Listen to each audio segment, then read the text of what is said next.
Eternity takes the love triangle to the afterlife as it sows discord among its three main characters. Directed by David Frayne from a screenplay by him and Patrick Cunnane, the romantic comedy takes a well-worn trope and breathes some new energy into it. This is a situation where the audience will be rooting for one couple over the other, while perhaps being frustrated with how long the romantic competition goes on before finally moving on. It's a genuinely funny film, though it's only truly romantic in parts.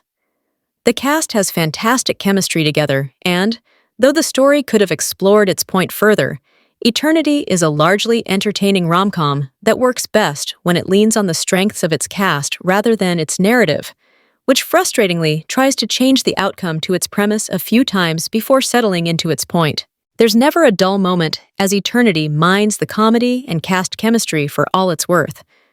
The film follows Joan and Larry, who've been married for 65 years and who die a week apart from each other.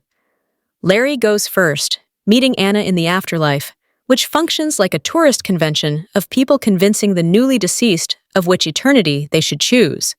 Once chosen, they can't go back or risk entering the void.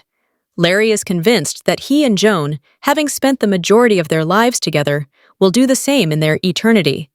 But when she dies and reunites with her first husband, Luke, a soldier killed in action in the early days of their marriage, Joan is faced with the choice to live out her days with Larry, or the man she barely got to live with in life. There's never a dull moment as Eternity mines the comedy and cast chemistry for all it's worth.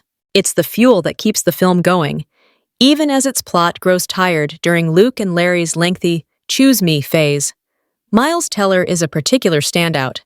His scenes with Divine Joy Randolph are a highlight. They're fun together, and their energy just bleeds through the screen. John Early also shines in the moments he's given. He and Rudolph are quite the pair once they get going. The film picks things up when Joan lands in the afterlife, which is overwhelming and where the rules are never questioned. This is when Callum Turner really dials up the charm and the hard eyes. Compared to Larry, though, Luke isn't as well developed, likely because he died young and never really got to live a full life. And yet, we can see why Joan was so in love with Luke. The looks between them are electric. He waits for Joan for 67 years. She's such a strong memory that she turns into a bit of a fantasy as well, a what-if scenario that is echoed by Joan.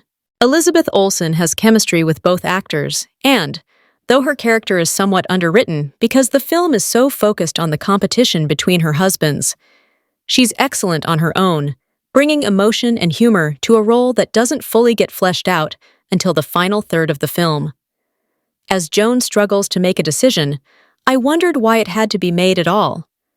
Within Eternity is the potential for a better story, one where the characters question their new circumstances more closely. It doesn't help that the rom-com is so heavily focused on the comedy, which is indeed fantastic and one of the best reasons to watch the film, that it forgets to settle into its heartfelt moments.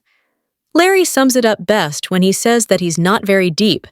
They just told him the rules, and he didn't bother to look beyond them. 3 different endings undermine Joan's first decision that, had we gotten more insight into her character, could have been better.